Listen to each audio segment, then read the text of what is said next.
संजीवनी में आज हम बात करेंगे वायरल फीवर की। हम सभी जानते हैं कि जैसे ही मौसम बदलता है, बदलता हुआ मौसम अपने साथ लेकर आता है बहुत सारी बीमारियां, जैसे कि खांसी, जुकाम, गले की खराश, सिर दर्द और तेज बुखार। ऐसी बीमारियां, इन बीमारियों से हमेशा हमें दो चार होना पड़ता है। वही मौसम में बदलाव के दौरान होने वाली बीमारियों में वायरल फीवर एक आम बीमारी है। तो आइए डॉक्टर प्रताप चौहान से जानते हैं क्यों होता है वायरल फीवर और क्या है इसके लक्षण। साथ ही संजीवनी टिप्स में जानेंगे लहसुन की खूबियों के बारे में। लेकिन आइए सबसे पहले जान लेते हैं कि आखिरकार क्या होता है वायरल फीवर।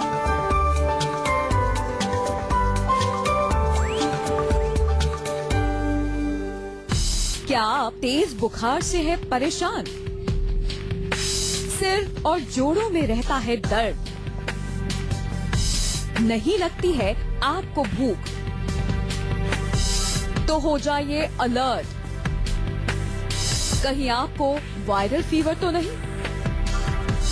वायरल फीवर और आयुर्वेद।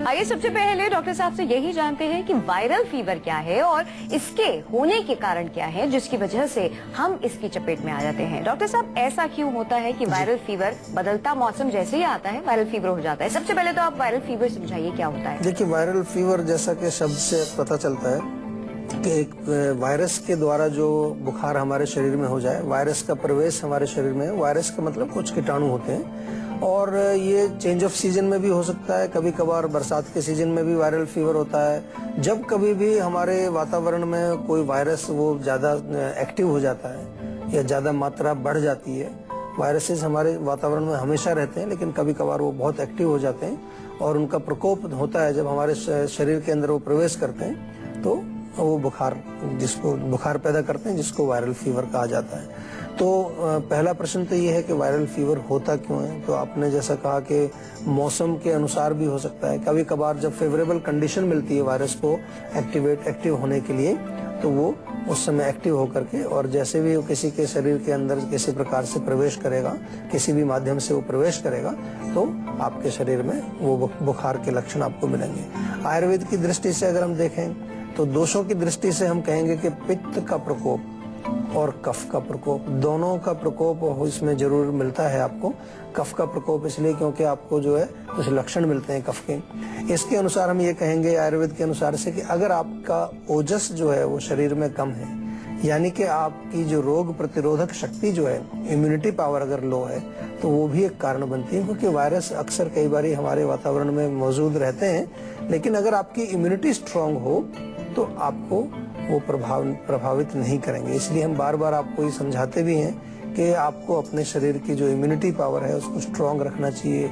जितना भी हम खान पान के बारे में आपसे जो चर्चा करते हैं, आहार विहार, या हम आपको कुछ एक्सरसाइज के बारे में चर्चा करते हैं, या हम कुछ जो ऐसी रेसिपीज आपको बताते हैं जिससे आपके शरीर में शक्ति ज्यादा बढ़े, या हम कभी विटामिन की बात करते हैं, मिनरल्स की बात करते हैं, तो हमारा केवल एक ही मकसद इसमें होता है कि किस प्रकार से आपके शरीर में जो रोगों से लड़ने की जो शक्ति है, जो एक नेचुरल शक्ति हमारे बॉडी के अंदर होती है, उसको आपको मजबूत रखना है। पोषण की बात जब करते हैं, न्यूट्रिशन की बात करते हैं, तो उसके पीछे हमारा यही मकसद होता है। लेकिन हम फिर भी देखते हैं कि आप लोग उस पर बहुत गौर नहीं करते हैं। फिर भी हम जो न्यूट्रिशन में कमी रखते हैं, लाइफस्टाइल को बिगाड़ते हैं, और जिसकी वजह से हमारी इम्यूनिटी कमजोर हो जाती है और जब भी वायरस कोई एक्टिव होगा तो सबसे पहले हमको पकड़ेगा। इस बारे में और भी जानकारी हासिल करेंगे हम डॉक्टर साहब से, लेकिन फिलहाल लुधियाना से एक दर्शक जुड़ गए हैं। राहुल जी, स्वागत है आपका, अपना सवाल करें। हेलो जी। हाँ जी सर, मेरे एसिडिटी की प्रॉब्लम है। एसिडिटी कब से हो रही है भाई आपको? हाँ जी, हो रही है सर 6 महीने से। 6 महीने से हो रही है। देखिए, एसिडिटी जब होती है तो सबसे पहले हम अपने खान पान को जरूर देखना चाहिए कि कोई ऐसे हमारे भोजन में कोई ऐसी चीज है जो ज्यादा एसिडिक है। एसिडिक यानी कि तेजाब वाली कोई चीज होती है, खट्टी चीजें जो होती हैं, बहुत ज्यादा जो तीखी चीजें होती हैं, मिर्च मसाले वाली चीजें जो होती हैं, या तली चीजों से भी जो है एसिडिटी बढ़ती है।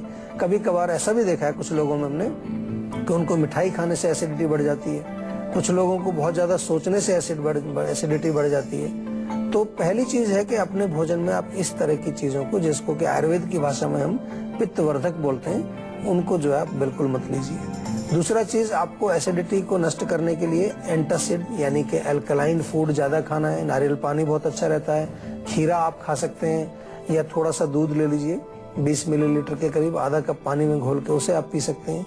ये रहा आपको इंस्टेंट रिलीफ। लेकिन अगर रोग पुराना जब हो जाता है, उसमें कई प्रकार के विकार अंदर हो जाते हैं, कभी कभार अंदर स्वेलिंग हो जाती है, गैस्ट्राइटिस उसको बोलते हैं, कभी कभार जो है आपका जो हर्नी हाइट जो एक वाल्व है वहाँ का, उसमें खराबी आ जाती है, या आपका जो फूड पाइप है, जो भोजन की नली है, उसमें भी कभी कभार कुछ छोटा स्वेलिंग आ जाती है वहाँ पर। तो लुधियाना से आप बोल रहे हैं, लुधियाना में जीवा की क्लिनिक है, वहाँ पर आप जाके डॉक्टर से पर्सनली मिल करके भी कुछ औषधियाँ जरूर लीजिए, 4-6 हफ्ते दवाइयाँ लीजिए, ताकि जो अंदर नुकसान हुआ है आपका एसिड से पिछले 6 महीने में, वो आपको रिपेयर करना बहुत जरूरी है। एक चीज होता है कि रोग को आगे बढ़ने से रोकना या रोग के कारण को रोकना, दूसरा है कि जो हमारे शरीर में अभी तक जो डैमेज हो चुका है उसको भी रिपेयर करना बहुत जरूरी होता है। केवल उसको रोकने से बात नहीं बनेगी, जो बीमारी अभी तक आपके शरीर में रही और उसकी वजह से जितना भी आपको नुकसान हुआ उसको रिपेयर करना, वो उसके लिए आयुर्वेदिक औषधियाँ आपको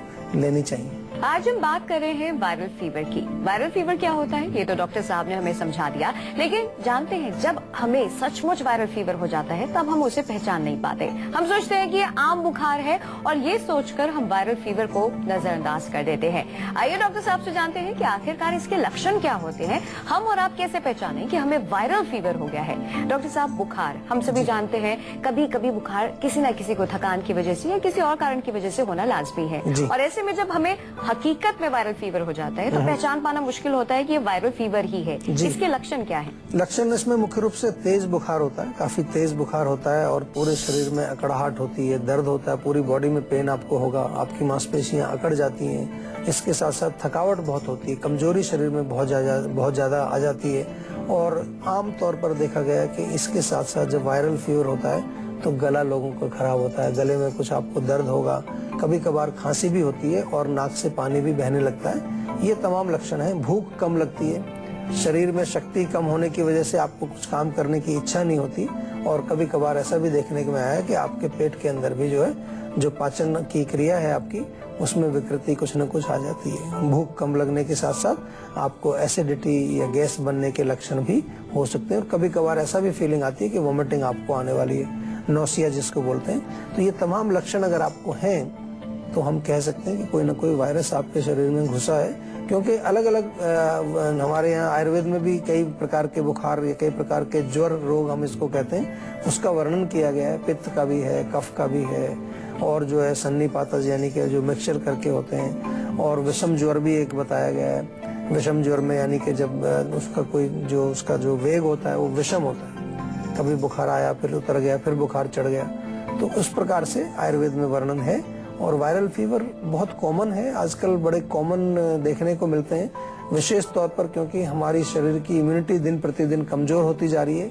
वायरस तो पहले भी हुआ करते थे वातावरण में, लेकिन अभी जो है लोग बहुत ज्यादा ग्रसित इससे इसलिए होते हैं क्योंकि हमारे शरीर की जो शक्ति है रोगों से लड़ने की, वो बहुत कमजोर हो रही है। दूसरा ये भी है कि प्रदूषण बहुत ज्यादा फैल रहा है, हमारी जो एक्सटर्नल एनवायरनमेंट है वो बहुत ज्यादा स्वच्छ नहीं है। मैं बहुत जगह देखता हूँ कि इवन बड़े बड़े शहरों में भी जो है बहुत ज्यादा गंदगी या बहुत ज्यादा ऐसे जो हमारा जो एनवायरनमेंट है उसमें कुछ प्रदूषण बहुत ज्यादा है, जिसकी वजह से भी हमारे शरीर की जो शक्ति है, इम्यूनिटी पावर, उस पर असर पड़ता है। क्योंकि अगर ऑक्सीजन हमें अच्छी नहीं मिलेगी, अच्छी क्वालिटी की ऑक्सीजन हमें नहीं मिलेगी, उसकी वजह से भी हमारे शरीर की जो ओज शक्ति है, जो हमारी इम्यूनिटी पावर है, वो कमजोर होती है। चंडीगढ़ से एक दर्शक जुड़ गए हैं। युवराज जी, स्वागत है आपका, अपना सवाल करें।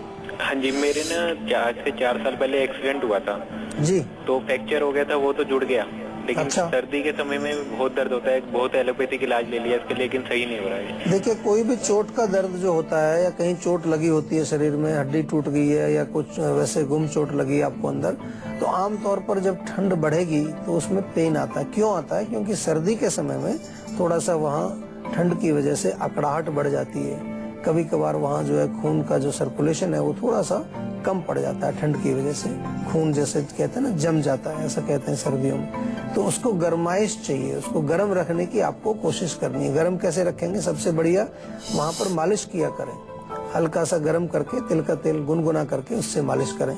दूसरा जो है, आपको खाने पीने में भी थोड़ा सा ध्यान रखना है। हल्दी बहुत अच्छा काम करती है, 1/4 चम्मच हल्दी 1 कप दूध में डाल करके आप रात को पिए सोते समय, उससे आपको आराम आएगा उसमें। और इसके अलावा गर्म पानी में नमक डाल करके उस जगह का सेक भी कर सकते हैं। पानी डाल करके उस पे उस पानी में डुबो करके उसको सिकाई उसकी करेंगे, उससे भी आपको रिलीफ मिलेगा।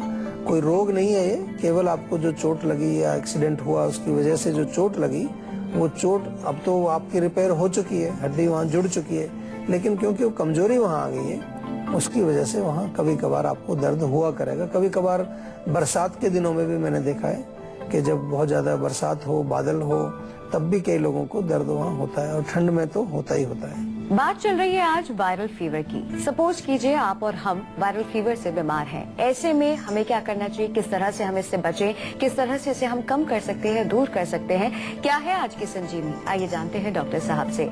डॉक्टर साहब, स्थिति ऐसी है कि हम बीमार हो गए हैं, पता भी चल गया है वायरल फीवर है, ऐसे में क्या करें, क्या है आज की संजीवनी?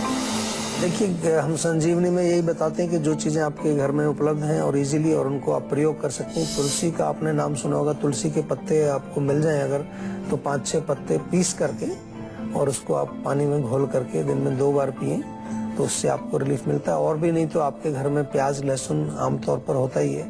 लहसुन और प्याज दोनों में ही एंटीवायरल, एंटीबैक्टीरियल, एंटीबायोटिक गुण पाए जाते हैं, और इसके जो इंग्रेडिएंट्स प्राचीन समय से हमारे यहाँ प्रयोग भी होते हैं। तो लहसुन का रस 1 चम्मच, प्याज का रस 1 चम्मच, उसको हाफ कप गुनगुने पानी में मिला करके आप पिए, उससे आपको रिलीफ मिलेगा।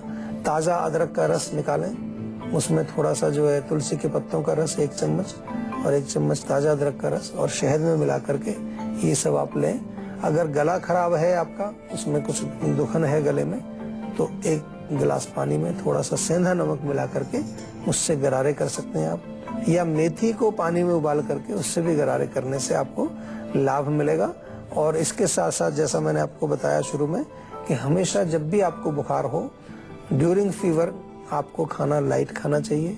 हैवी चीजें, तली चीजें, मिठाइयाँ, बहुत ज्यादा गरिष्ठ भोजन बिल्कुल सेवन नहीं करना है, और कोशिश करिए कि थोड़ा सा रेस्ट करने का प्रयास जरूर करिए। जितना आप रेस्ट करेंगे बॉडी उतना जल्दी आपकी रिकवर करती है। और साथ में आयुर्वेदिक औषधियाँ, अगर आपको लगता है कि कोई कॉम्प्लिकेशंस हैं, तो आयुर्वेद में बहुत अच्छी औषधियाँ हैं। ऐसा नहीं है कि आपको वायरल फीवर हुआ या कोई भी बुखार हुआ तो आपको एलोपैथिक में ही जाना है। आयुर्वेद में बुखार के लिए बहुत अच्छी दवाइयाँ हैं, उसके लिए आयुर्वेदिक चिकित्सक से संपर्क करना चाहिए। और सबसे अच्छी बात यह है हमारे आयुर्वेद में कि जब आप कोई औषधि लेते हैं, किसी भी रोग के लिए आप इलाज करते हैं, तो कम से कम आपका उन दवाइयों का कोई साइड इफेक्ट आपके ऊपर नहीं होता। नहीं तो कई बार आपने देखा है कि जैसे ही हम स्ट्रॉन्ग मेडिसिन लेते हैं तो पेट में जलन हो जाती है, पेट में कब्ज हो जाती है, पेट में गैस बनने लगती है, कभी कभार हमारे लिवर पे असर आ जाता है, लिवर कमजोर हो जाता है। कोशिश करना चाहिए नेचुरल तरीके से आयुर्वेदिक दवाइयों से ही शुरुआत करनी चाहिए। मेरा आपको यही सुझाव है